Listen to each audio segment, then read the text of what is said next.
आप देख रहे हैं देश news network, India number 1 network.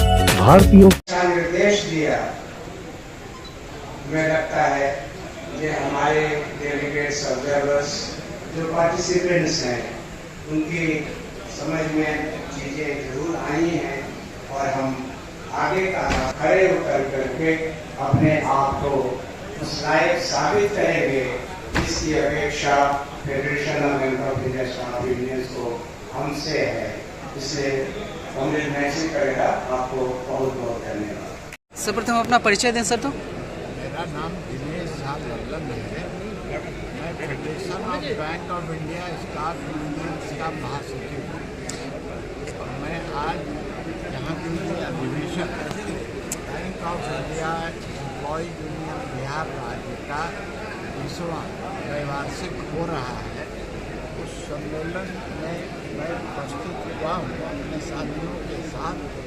समसामयिक मुद्दों पर हमारे सामने जो चुनौतियां हैं मजदूरों के सामने, खासकर बैंक कर्मियों के सामने और देश की आम जनता के सामने, यानी देश की राजनीतिक, सामाजिक, आर्थिक परिदृश्य पर हम चर्चा करेंगे और वो जो डेवलपमेंट्स हो रहे हैं वो डेवलपमेंट्स किस प्रकार बैंक कर्मियों के जीवन को प्रभावित कर रहा है, बैंक कर्मियों की जीविका को प्रभावित कर रहा है या बेरोजगारों को देश के अंदर प्रभावित कर रहा है, गरीबों को किस तरह प्रभावित कर रहा है, महंगाई कमरतोड़ जो महंगाई है वो किस तरह लोगों को के पॉकेट को अफेक्ट कर रहा है, बैंकों के निजीकरण के खिलाफ मजदूरों के लिए जो श्रम कानून है उनमें जो बदलाव ला रहे हैं, इन सभी मुद्दों पर हम लोग आपस में विचार विमर्श करके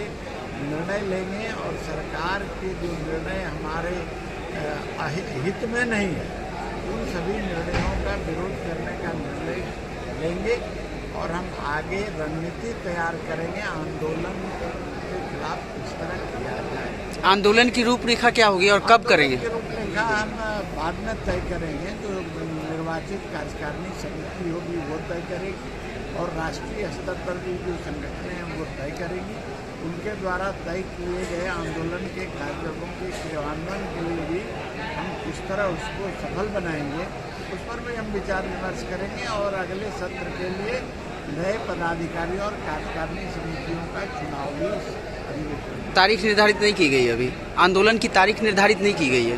हम फॉर्मेट उसका तैयार अभी नहीं करेंगे, लेकिन ये हमारा निर्णय होगा कि हम आंदोलन में जाएंगे। खास करके देखिए जो नई चुनौतियां हमारे सामने आ रही हैं पूरे देश में, यानी सरकारी क्षेत्रों के अंदर में अस्थायी कर्मचारियों की बहाली करीब बंद कर दी है सरकार ने और ठेके पर मजदूर लगा रहे हैं या आकस्मिक मजदूरों को लगा रहे हैं। तो उनकी जो जीविका थी और उसका स्वरूप था, उस पूरे स्वरूप को देश की सरकार बदल रही है और ये जो बदलाव है वो बदलाव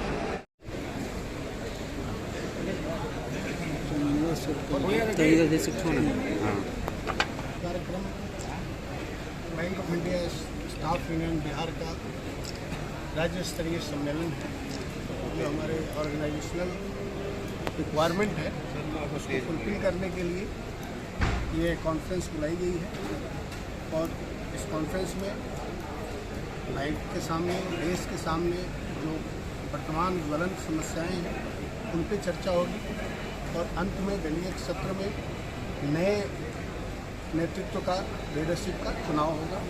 किन अहम बिंदुओं पे आप लोग फोकस ज़्यादा कर रहे हैं? सबसे अहम आउटसोर्सिंग, बैंकों में जो आउटसोर्सिंग बड़े पैमाने पर हो रहा है, प्राइवेटाइजेशन हो रहा है और जो हमारी मांगे हैं बैंक मैनेजमेंट के पास जो लंबित है बहुत लंबे समय से। आप सबने देखा होगा अभी United forum of bank unions ने 27 जून को राष्ट्रव्यापी हड़ताल का आह्वान किया है। उसमें 10 लाख बैंक कर्मचारी और अधिकारी हिस्सा लेंगे। उस पर भी हम इस सम्मेलन में चर्चा करेंगे। सरकार के प्राइवेटाइजेशन के फैसले को बैंक सेक्टर कैसे देखती है? प्राइवेटाइजेशन का फैसला इस देश की आम जनता के लिए सीधे नुकसानदायक है। जब बैंकों को नेशनलाइज किया गया था तो कुछ पर्पस था और आज भी इतने लंबे समय के बाद भी उस पर्पस को पूरी तरह से अचीव नहीं किया जा सका है। लेकिन आप सब जानते हैं सरकारी क्षेत्र के बैंकों ने पूरे देश में जिस तरह का काम किया है, इस देश की आर्थिक और सामाजिक उन्नति में, वो अतुलनीय है। कोई भी प्राइवेट बैंक वहाँ नहीं जाता है जहाँ सरकारी बैंक जाते हैं। जहाँ बैंकों की सबसे ज़्यादा ज़रूरत है वहाँ केवल सरकारी बैंक जा रहे हैं। तो आप सरकारी बैंक जब इतना, प्राइवेट बैंक इतना ही अच्छा था तो आपने सरकारीकरण क्यों किया? और आज भी जब प्राइवेट बैंक डूब रहा है तो कौन बचा रहा है? येस बैंक डूब रहा था, किसने बचाया? स्टेट बैंक ने बचाया।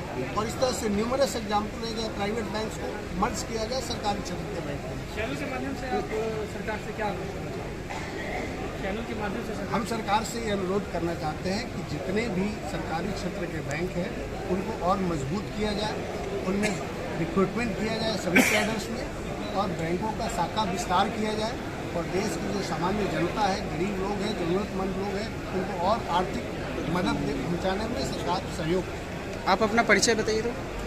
मेरा नाम है अनिरुद्ध कुमार, मैं all India bank employees association का जॉइंट सेक्रेटरी हूँ और Bihar provincial bank employees association का जनरल सेक्रेटरी।